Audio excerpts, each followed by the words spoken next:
I am Chris William, and we are doing something different, not just our regular program, but we're also talking online with select leaders throughout North and South Carolina about what is going on here and now. And it's not just about COVID-19, but how has the public health crisis changed what we see in the near term? One of those people that has his finger on the pulse and has been a leader, not just in Charlotte, but across the Carolinas, is the president and the CEO of one of the largest independent-owned real estate firms in the country, but certainly here in North and South Carolina.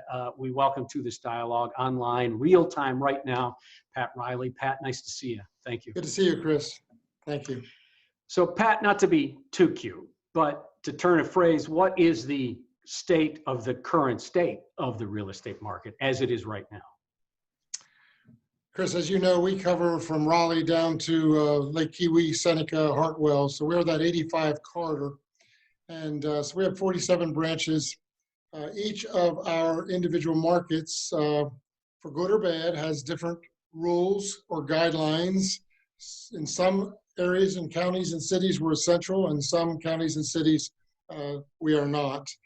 So leading through this has been a challenge because one size doesn't fit all. Mm-hmm. Let's go back to a very, very strong first quarter across America and especially across the Carolinas. We had one of the best first quarters in history. Starting with about March 7th, March 8th, our sales have gone down from about 6-7% to currently down about 42 to 45%.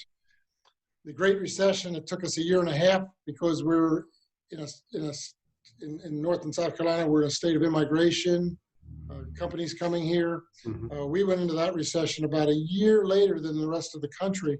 This one, we're later than our friends in the North. Our partners, Hannah, is Pennsylvania, New York, Ohio, and Michigan. So they gave us a kind of a lead in for us to prepare. So what we're finding is even if we are essential, the number of buyers or sellers that are willing to buy or sell virtually or safely, or the buyers and sellers are worried about being laid off or furloughed. That fear of the unknown, and as we see in the world out today, some folks are saying, let's get back to work, let's get back to work. Other folks are saying, whoa, whoa, whoa. Our world is divided that same way when we talk about sellers and non-sellers. So Raleigh and Charlotte were not essential. That means we cannot show houses. Mm-hmm. It's amazing that our appraisers, our stagers, our fix-up folks, our repair people, radon, inspectors, they can all go in, but we can't. And we're the orchestrators of all those systems. So we have to do it from outside, which we understand. We don't want to take disease into a home. So that makes sense. However, it's very hard to orchestrate something as convoluted and intricate as a real estate transaction being on the outside. So what's happening today in some markets, we know for a fact during the recession, who sold during the recession? Divorce, sickness, health, can't pay the bills, or relocation. Everybody else hunkered down. We today are 50% what we used to be, but instead of a year and a half, it's happening within 3, 4, 5 weeks. Mm-hmm. That the business went halfway. The people that are selling now and buying now, they're going to do it with or without a realtor. They are going to figure it out because they want, and they're not afraid, or even if they are afraid, they're going to do it safely. We can do this safely. Let me stop you there. Let's unpack a couple of those things, because those aren't small things, and I know I asked you for a broad state of it, but those are, so the idea that you went from up 6% down to over 40%, 42% on the downside, and the fact that your transactions now are happening without some of the real estate professionals that you and other firms have, is that it's not a mortal wound to the industry, but it's a pretty big liability. It's a liability for the buyer. It's a liability for the seller because they're not surrounding themselves with a professional. Yeah. It's risky. It's risky to everyone. That's one small piece of it. The other piece is when we are involved, I downsized and purchased a home recently, and I did it all virtual. So we can do what we do virtually. We can. We can stage a property virtually. We can photograph the property. The seller can do FaceTime. We can have the seller leave the home and put the buyers in gloves and a mask and go in one at a time. We can't have open houses. We shouldn't have open houses. So we have adapted. We even have curbside closings now. So we can sell and list a home virtually. We have mastered it. However, the buyer and sellers with something as big as a home, some people don't want to wait till right before closing for the walkthrough, like I did. I watched it virtually. I bought it virtually. I think I know what I got. I had the inspector in there. He went in there and told me what I got. But in the end, I want to see something as big as a home, and I want to feel and touch it before I go to closing. So that's the part of the virtual that we can't do, is that actual visit. And I can buy a car because I've seen that Ford model everywhere. I've sat in it. My friends drive it. But a home is so individual, and it's something, a huge purchase that I must see. So I don't want to spend a lot of time on that, but the virtual experience that a lot of people are going to have. So for you, the personal experience, was the virtual home markedly different than the actual home when you got a chance to compare and contrast? It was not too bad at all. Now, virtually, I did have the person holding the camera pull up the carpet and see what was under it. So being in the business, I might have been more picky on what I wanted to see. Now, when you also have 3D tours too. When you're talking about tours, it's not just FaceTime and a walk around iPad. It's virtual tours are done very, very well today. When you look down the road 3 years, 5 years, and you compare what's going on right now, where you were even just 6 months ago, or at the beginning of 2020, and knowing what you do and what your team facilitates is not just a personal experience, Pat, but the idea that this is a major purchase, that it's a large part of someone's net worth. And in general, in the industry, it's a big part of the Carolinas, the in-migration, as you talked about. So how do firms like Allen Tate survive? But more importantly, how does the industry itself make it through 2020 and beyond? Well, maybe I'm Pat Riley, bright-eyed optimist, but unlike the long recession, I believe the pent-up demand is insatiable out there. If I get my job back, if I have employment, we have a shortage of inventory. We've had a shortage of inventory now for 5 straight years in the Carolinas. Builders are only building half of what they used to build. They used to build 26,000 homes right here in Charlotte and Raleigh, and they're building half of that right now. People are coming in here in droves. This event is going to bring more people down from the north. We already have people that are saying, I'm coming south, finally, this is enough up here in the north. So insatiable demand. We have low inventory in history. We have the best interest rates in history. So the pent-up demand, my home that I've downsized to, 6 offers competing with me that day virtually. So I'm bullish. We're probably going to lose a quarter. We're probably going to lose a complete quarter. So as good as January through March was, we're going to lose that. From April, May, and June are going to be a disaster. Now, can we make up a quarter in the real estate business? No. So I personally predict that the industry-wide will be down about 25% in the year of 2020. I don't know how we can make that up, even in a great market like Charlotte, where people are moving in Raleigh or Greenville, South Carolina. How does that, there's a supply chain, of course, and a builder's chain in this case. How do the builders react? What do you think will happen in the construction business, both residential and we could extend it out to commercial? Fortunately or unfortunately, most of the builders today are the top 25. Most of them are mega builders and most of them are Wall Street owned. They are being very bullish now and buying ground and putting land deals together. And they are buying up smaller builders. So builders are being aggressive. Where they're not being aggressive is putting the spec inventory in the ground as much as they could.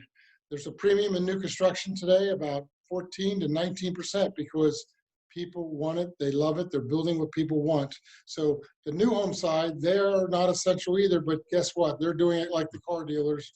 so many people in the house at one time. They're working a different route. So our new home sales are very, very good right now. Now, the small builders, the banks aren't lending the money for the spec inventory. So a small or mid-sized builder, they're feeling the pinch because they can't put inventory in the ground. Let's stay on the continuum of the industry itself, and let's say that those same builders, and Pat, as you well know, you don't have to be in the major cores here in the Carolinas. You can be in the second tier markets as well, and know that apartment homes were coming out of the ground seemingly faster than there was a need for it. So what happens to all of the apartment homes that have been constructed? Does that hit a wall? Does the demand all of a sudden just fall off a cliff? I personally believe that we were on teetering on overbuilding, but I think we caught that in time. And I personally believe with the people that have been furloughed or lost their jobs and the people coming here right following this dilemma, I think there's going to be a lot of people that are cautious about buying because they think prices, coming from another area, they think prices are going to fall, depreciate. I personally think that's a wrong concept for somebody coming in from other areas of the country because of our shortage of inventory and because of the demand. So to me, I think the apartment complexes today, the rents might have to come down, but I think there's people paying rent might be an issue. And because just about every one of our landlords is being asked for redemption for a couple months. So I can't imagine in the residential world where the income, whether it's an institutional investor or a private investor, I do think rents are going to fall, and because people aren't paying or can't pay until they get their jobs back. But immigration and people not buying right now that maybe want to buy, I think is going to keep them pretty occupied. Last question for you, Pat, is around policy and the idea of your leadership, and not just your hometown of Charlotte, but across the state, across the region, is about affordable housing. There was some very good traction for affordable housing initiatives, again, in a lot of the urban cores and even some of the second tier and even some rural communities.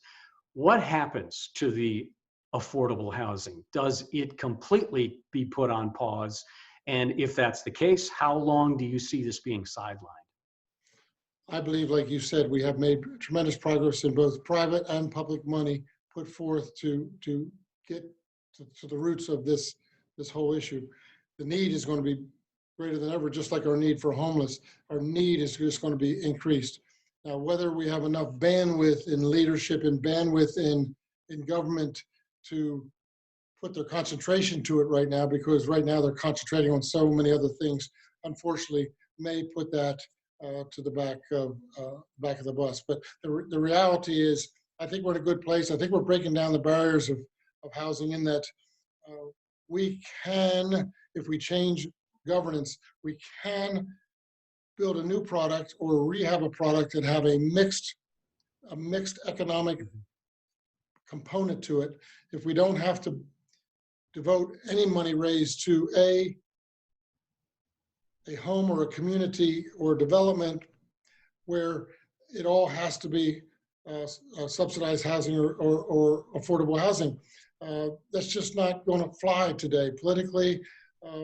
So today we have to take a good community, a good building like we have right here in South Park. We have 3 of them. I'm sitting right next to one of them, where a third of that complex is affordable housing.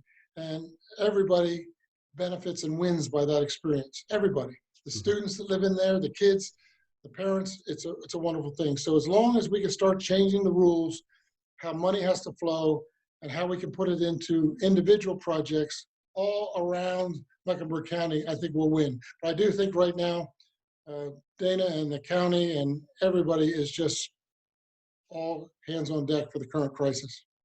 I've got to ask you this question. I said the last question was the last one, but just very quickly, when do you think the governors will open the states? I know South Carolina is already starting to roll back, but do you get a sense that North Carolina will start to announce reopening or restarting, or do you think Governor Cooper will continue to be a bit demure about that?